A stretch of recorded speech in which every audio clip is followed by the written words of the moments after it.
Hello दोस्तों, आप सभी का स्वागत है मेरे YouTube चैनल पे। आज की इस वीडियो में हम बात करने वाले हैं यूके यानी यूनाइटेड किंगडम, जिसको इंग्लैंड भी बोलते हैं। वहां पर आपको आवरली वेज कितने मिलते हैं। जैसे आप सभी को पता होगा, ये जो यूरोपियन कंट्रीज हैं, जो यूरोपियन कंट्रीज हैं या जो डेवलप्ड कंट्रीज हैं, वहाँ मिनिमम वेज का कॉन्सेप्ट है और जो वो मिनिमम वेज हैं वो आवरली होते हैं। तो वहां पर अगर हम यूके की बात करें, इंग्लैंड की बात करें, तो जैसे आप सभी को पता होगा ये एक यूरोपियन कंट्री है और एक डेवलप्ड कंट्री में आती है। तो यहाँ पर हम मिनिमम वेज की बात करने वाले हैं कि मिनिमम वेज कितने मिलते हैं, यानी पर आवर के रेट कितने मिलते हैं। तो अगर हम करेंसी की बात करें सबसे पहले, तो जो यूके है, जो इंग्लैंड है, या उसको ग्रेट ब्रिटेन भी बोलते हैं, और वहाँ की जो करेंसी है वो ग्रेट ब्रिटेन पाउंड है, यानी जीबीपी बोलते हैं उसको, ग्रेट ब्रिटेन पाउंड।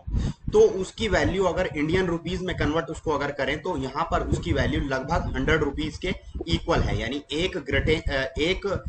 जो ग्रेट ब्रिटेन पाउंड है, यानी जो पाउंड है, उसकी वैल्यू यहाँ पर 100 रुपए के आसपास है।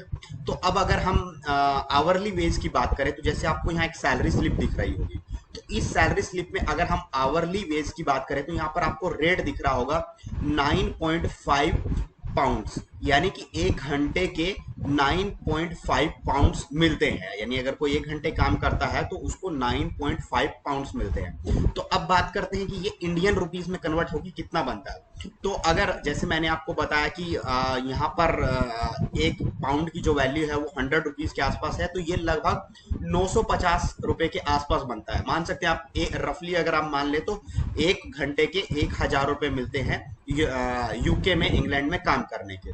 तो अब अगर हम बात करें तो इस सैलरी में ये जिस एम्प्लॉय की सैलरी है उसने 163 घंटे अगर काम किया है, यानी 163 आवर्स काम किया, यानी अगर हम वीकली बात करें तो लगभग 40 घंटे काम किया, यानी वीकली 5 दिन पर डे 8 घंटे के हिसाब से अगर काम किया है, तो यहाँ पर जो अमाउंट आती है वो टोटल अमाउंट आ जाती है 1548.5 पाउंड। अब ये तो हो गई ग्रोस सैलरी, यानी ये तो टोटल सैलरी हो गई इस मिनिमम वेज के हिसाब से इंग्लैंड में, यानी यूके में। तो अगर हम इसमें डिडक्शंस की बात करें तो इसमें जो डिडक्शन होते हैं, तो आप आप सभी को पता होगा कि जो डेवलप्ड कंट्रीज हैं इनमें टैक्सेस, हाई टैक्सेस पे करने पड़ते हैं। जो एम्प्लॉयज हैं उनको हाई टैक्सेस पे करने पड़ते हैं। तो यहाँ पर अगर टैक्स की बात करें तो 100 पाउंड यहाँ पे टैक्स है, यानी कि अगर बात कर लें 10,000 के आसपास का टैक्स कटा है। फिर उसके बाद जो नेशनल इंश्योरेंस है वो लगभग 96.13 पाउंड के आसपास कटा है, यानी 9600 रुपए के आसपास यहाँ पर जो है वो नेशनल इंश्योरेंस का कटा है।